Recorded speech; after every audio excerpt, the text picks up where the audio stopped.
Friends, have you ever had a day in your life when you gave everything? You showed up, you ticked every box, but still, towards the end of the day, you felt nothing. Like the whole day has been full of noise, but no meaning. It felt hollow. It felt empty. Let me tell you, friends, you're not alone. This feeling, this emptiness is becoming very common nowadays. And most people don't talk about it. From the outside, everything looks fine, like they are living an amazing, perfect life. Everything looks fine, but inside, they feel empty, like their life has no meaning. There is this quiet, persistent feeling that my life is very empty, like something is missing. And the strangest part is, you can't point to what exactly it is. Friends, what if I told you that feeling that you have or you are experiencing is not a sign of something wrong? In fact, it is one of the most important signals that your mind can send you. And ancient yogis, they knew exactly what it is and how to deal with it.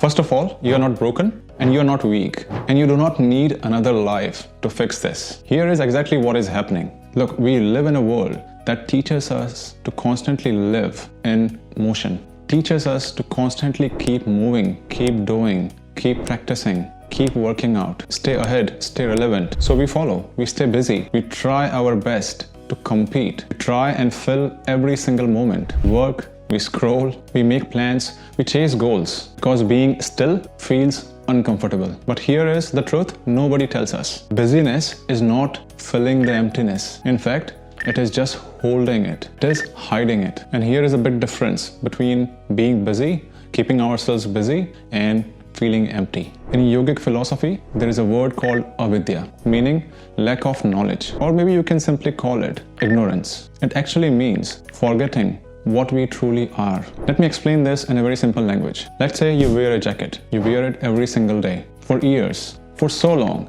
that one day you forget that you are actually wearing a jacket and you feel like that jacket is you. You start believing that you are the jacket. So when someone criticizes it, you feel hurt. When someone has a better jacket, you feel smaller. When your jacket gets damaged, you feel damaged yourself within, inside. And friends, the irony is, this is how most of us live. That jacket is nothing else but our own titles that we have given to ourselves. Our job title, our salary, our achievements, the opinions people hold for us, our position in a room. These are all the jackets that we wear every single day. But over the period, we forget that there is a person underneath. So when life doesn't go our way, we feel empty. We feel meaningless. And this is not because we are broken. It is because we have built our identity on things that are supposed to break, things that are supposed to disappear or deteriorate over the period, things that were never stable. And friends, the modern psychology is discovering the same thing now. When the noise disappears, we feel empty. The mind becomes restless. So when you sit alone,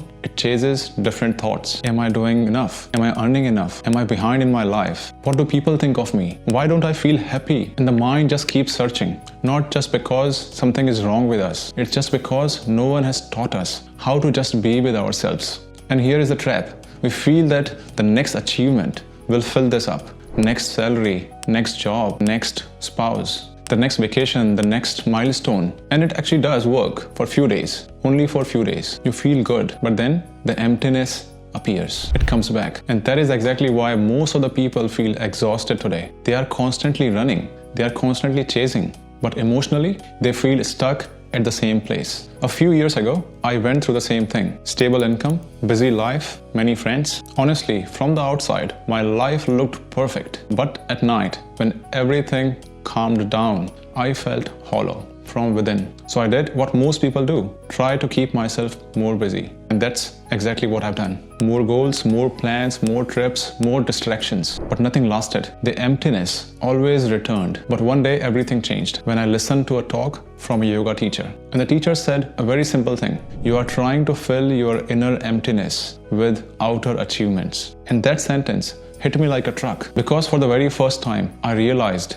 the problem was not my life. It was the way I was relating with my life, the way I was relating with myself. And the teacher gave me two simple practices. Not a life overhaul, not a complicated routine, just two simple practices. And these are the practices that I want to share with you today. The first one is called Abhyasa, meaning consistent practice. Doing one thing every single day. Not perfectly, not intensely, just sincerely. Maybe 5 conscious breaths in the morning. Maybe eating your meal without any distraction, without any phone, without any screen. Maybe going for a short walk without any headphones. Just constantly doing one thing every single day for a very short period without any distraction while you are fully present. That is Abhyasa. That is the consistent practice. And the activity itself is not important. What is important is presence. Because when you start paying attention to one small moment, the mind stops running. You start connecting back with yourself. Friends, if this message is landing to you, please subscribe. Friends, the second practice is called Vairagya,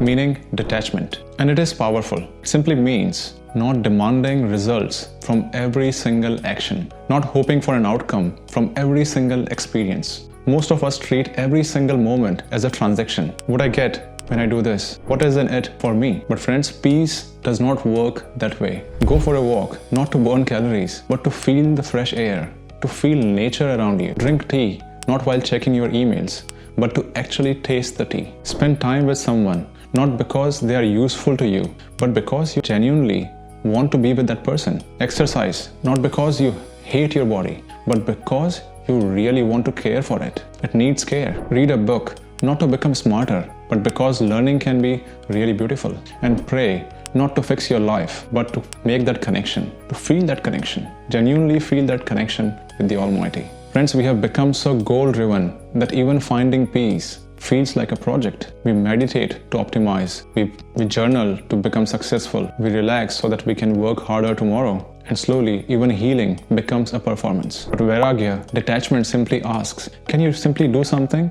without looking for an output? Without looking for a result from that? Just simply experience the moments. Feel the moments. Because the moment you stop chasing the results, your mind starts relaxing. And in that relaxed space, something deeper begins to heal. Just be present, because being present matters. And strangely, that's when something starts to change. The emptiness starts to feel less scary. It doesn't feel like a wound anymore, and more like a space. Space to breathe, space to heal, space to feel, space to hear yourself again. And friends, this is the biggest message I want to leave with you today. The world tells us emptiness is bad, so we try and fill every single moment. But yogic wisdom says completely different. It says emptiness is a doorway, a sign that constant distractions are not enough. You need space to connect back to yourself. And that's exactly what it is demanding. Something deeper in you wants attention. You don't need to escape your life. You don't need to become someone else. You just need to stop abandoning yourself. Pay attention to yourself. Become aware. Become Sajag of yourself. So here is a simple challenge, friends. For the next 7 days, try these 2 practices, Abhyasa and Vairagya. Constant practice and detachment. I'll see you again in the next video. Until then, live happy, live Sajag. Namaste.